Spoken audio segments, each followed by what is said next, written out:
Hello, friends, and welcome. I'm Sarah Liz, and I am back with a fun shaker card project for you today.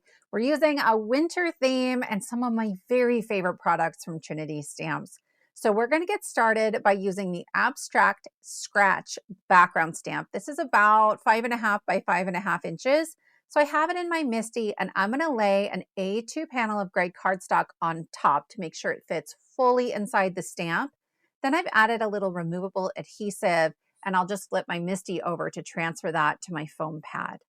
I've added some anti-static powder, and then I will hit this with a little bit of VersaFine ink. Any watermark ink or embossing ink will work here. And I'm going to stamp that 2 times to make sure I've got plenty of ink. I'm adding some silver embossing powder. This is maybe the trickiest part. I'm being really careful not to touch the top of my panel. I don't want any of the oils from my hands to transfer to that panel because then the embossing powder might stick to it. And I don't want silver fingerprints. I just want the pattern from this background. So I will move very carefully, holding on to just the sides of that panel. If you were really worried about it, you could cut a slightly larger panel, then heat emboss and trim it down to the size that you need. I'm using a little clipboard, but really any hard board would work here. When I heat emboss, I can reduce the warping by putting something really solid behind it. I go very meticulously from one corner to the other to make sure I don't miss anything, but look at the tone on tone shine here. I am actually using a sketch from the Emergency Card Kit 55, but I am stretching that sketch by turning everything landscape instead of portrait. In the original sketch, there are triangle wedges cut out of the top and bottom of a portrait style card. So I have just made these a little bit longer, but I'm leaving a little bit of the flat edge on both the top and bottom. I glued the top triangle to the bottom of the card with some removable adhesive just to make sure that they matched when I cut the second one. I'm going around the back of this panel with some rip and stick tape, and it works so beautifully because I just sort of bend it to go around the shallower angles, and then it tears really easily just with my fingers.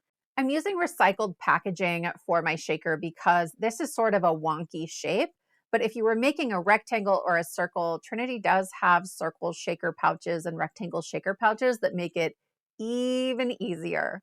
Here, as I'm going around those shallow angles, it's pretty easy to just let that acetate kind of bend on its own. But when I get to the very corners, I like to pull the acetate together sort of in the middle of the angles so that I have good adhesion on both sides of the corner.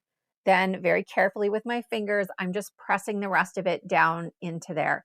I don't want this to be too super tight because we're going to put shaker bits in it, but I will remove some of the bulk that comes from folding that acetate. It's not super thick. I don't need to go flat against the cardstock, but trimming some of that away will tidy up the card in the end.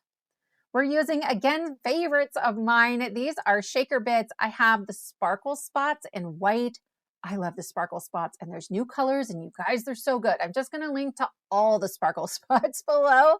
Then I have, I think they're called Poolside, the little sort of teal embellishments. And then it's the Shimmer Snowflakes that are this beautiful iridescent. In the end, my mix is about 1 part sparkle spots, 1 part Poolside, and about 2 parts Shimmer Snowflakes.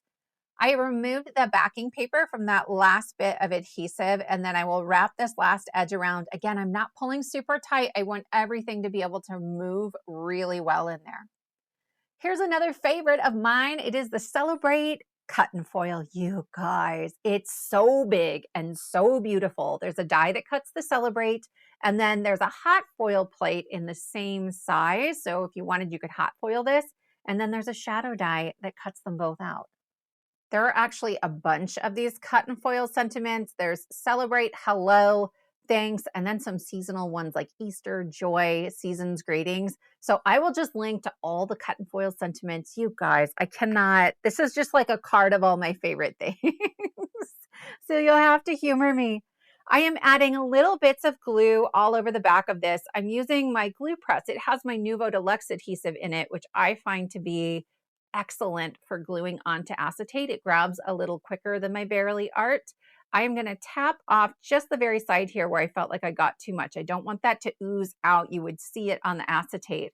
And then I will lay that onto my shaker and just give it a minute and it'll be fine. The Snowflake Trio is another really stunning favorite. I have the two larger snowflakes and I've cut them twice from some white glitter cardstock. My friends, I'm not going to lie. This took a while to add all the glue onto all the bits so that it wasn't going to be sort of peeling up from any of those little angles. If I had this to do again, I would use Rip and Stick sheet. It's double-sided adhesive sheet from Trinity, and it would be perfect for this. And I wouldn't have to spend so much time very carefully adding glue. But again, I didn't want that to ooze out, and there are lots of little delicate bits here. So I have just a tiny silicone mat next to me. Sometimes if it's a small space, I will tap that glue off on the back of my hand. It doesn't matter to me, right? I'll just go wash my hands later. But if I'm doing a lot of it, then I prefer to just tap it onto like some scratch paper or my little mat. And then it's really easy cleanup for later. I just let all that glue dry and I can rub it right off of there.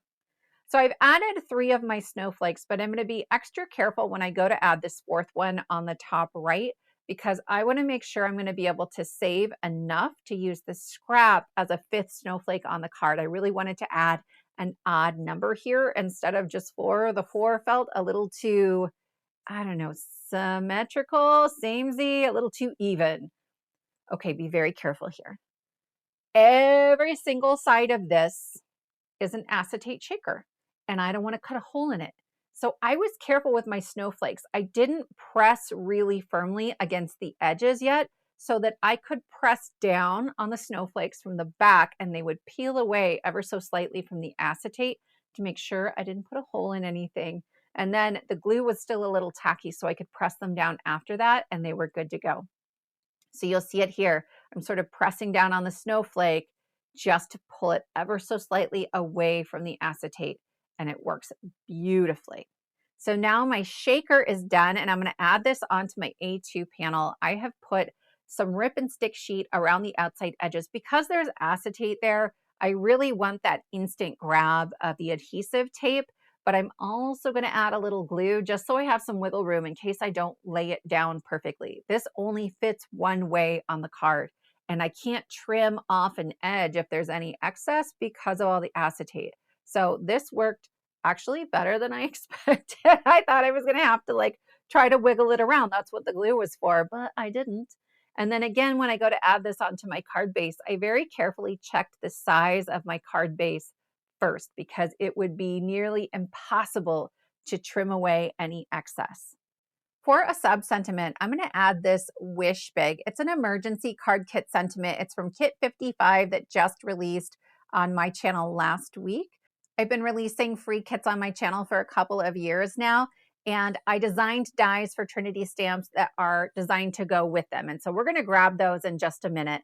But first, I'm trimming off the edges of this Wish Bag, and I will go around the outside edges with a black alcohol marker, just so it looks like it's black cardstock and not black printed onto white cardstock. So this is Emergency Card Essentials set number 1, and I'm using the 3/8 inch strip that I designed specifically to be a mat for all of these strip sentiments. I like to add a little glue and line it up so I have the same margin on the top, bottom, and left. And then on the right-hand side, I will just trim off slivers until it looks like it matches the rest of it. And I don't have to measure because a lot of these sentiments are different sizes, and that this is just easier, right? I like to keep it as easy as possible. Then I'm using a birthday sub sentiment. This is from Kit 36. Again, I'll link that one below as well. It's completely free. And I'm going to trim off either side. This one is black text on white, and it's a little inside sentiment to go with my card. It says, "You still look 25 from a distance."